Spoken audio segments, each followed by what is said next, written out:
Okay, guys, it's been a while since we've done a trailer reaction, since we've been out for the count with COVID, and so Creed 3, the trailer for Creed 3 has landed. Now, Creed 3 is obviously a threequel or a sequel to a sequel in the Creed series of films, but the Creed series of films are sequels or films that follow the original Rocky films. And I think Rocky went up to, did it go up to 6 films? And so I think therefore Creed is film 7, Creed 2 is film 8, and Creed 3 is film 9.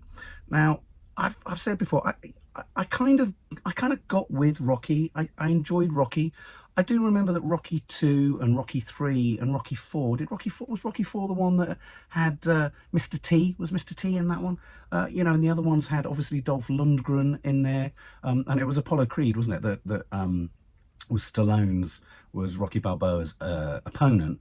And of course, Creed in these films, he is the son of essentially of the original Creed. In the other Creed films, I think Creed 2, was it Creed 2 that we had the son of Dolph Lundgren, and obviously Michael B. Jordan is playing the son of Apollo Creed, and so we've got lots of sons and all that kind of stuff. So Creed 3, but Creed 3, what makes Creed 3 exciting to me is that it stars, yes, Michael B. Jordan. It's directed by Michael B. Jordan too. I mean, the previous films have been directed by Ryan Coogler. Obviously, Ryan Coogler is the man behind Black Panther.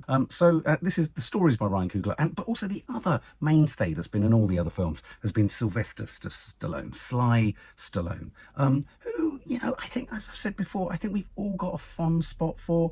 As I said just a minute ago, I had a fond spot for the first Rocky film. It was the first sort of film in which you felt sequels, a bit like Jaws 2. There was that first sense that sequels aren't a great idea necessarily. It's just like revisiting the same thing, but it feels like a bit of a stale bucket of sick. I think a lot of people feel that the Rocky films are different. I do think that, but again, how much is it just about having another bout, another boxing fight, again and again and again?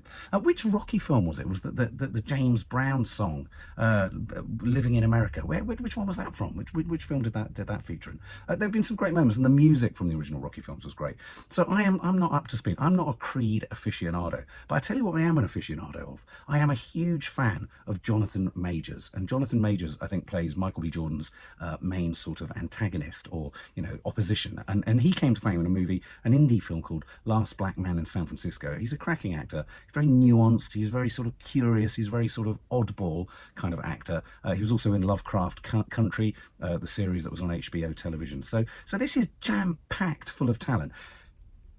Is it a cause for concern when an actor gets behind the camera and starts filming and starts directing and calling the shots?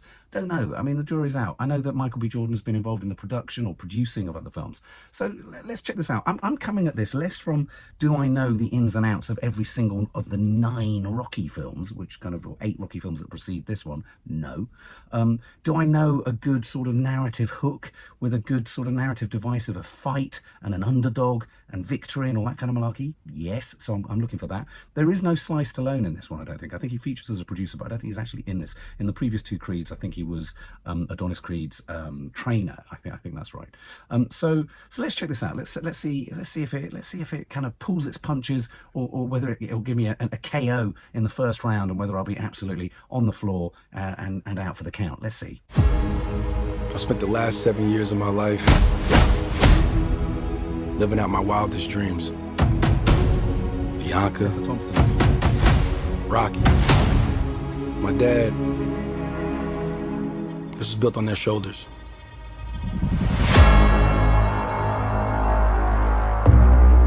Hey, my man, can I help you? Let me get an autograph.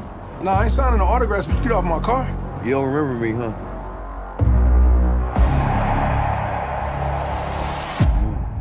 Damien. How long were you locked up? 18 years, bro.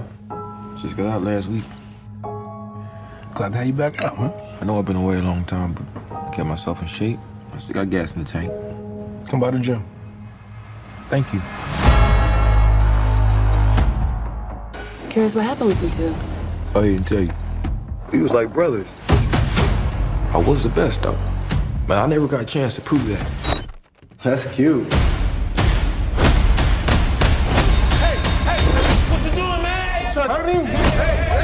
I know what you're doing, Donnie. You don't owe this dude nothing. Damien's fighting the world and he's trying to hurt people. I vouch for you. You think you mad? Try spending half your life in a cell. Watching somebody else live your life.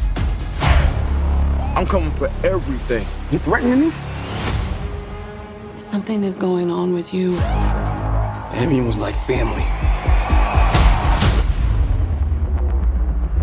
Now we past talking. Then maybe you just have to find him. Do what I gotta do. Some of my methods you might disagree with me. These are family ties. I recognize mine. I know that they needed me.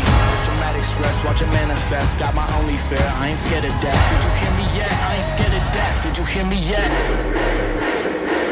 What you gonna do? Threaten to take my breath? I need you to let go of your fear.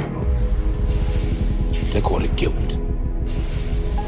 Let go of whatever was and walk into what is. I feel those chains are breaking, yeah. I fear God, I don't fear death. I see those stripes and take a step.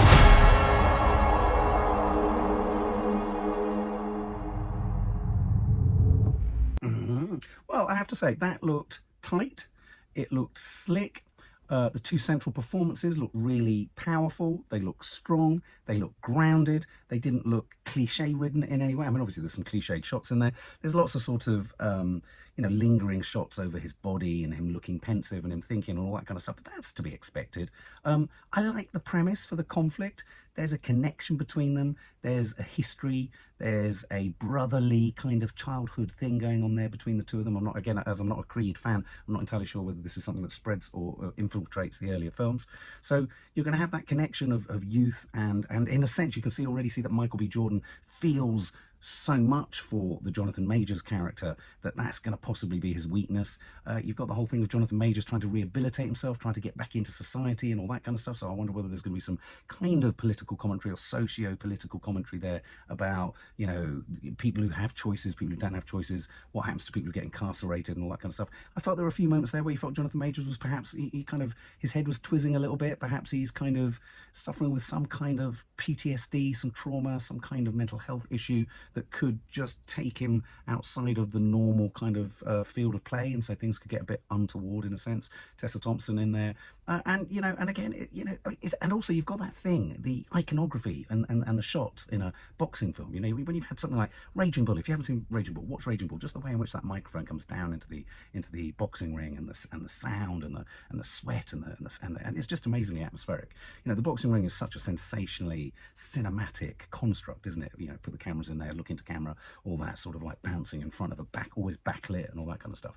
And I think the thing that maybe pushes this a little bit head and shoulders above the rest of this kind of stuff normally is the two lead actors, two really strong actors, Michael B. Jordan and Jonathan Majors. Really, really something to look forward to. So to be honest with you, watching that, I hope I don't have to have watched all the other Creed films and the 87,000 Rocky films to make sense of it.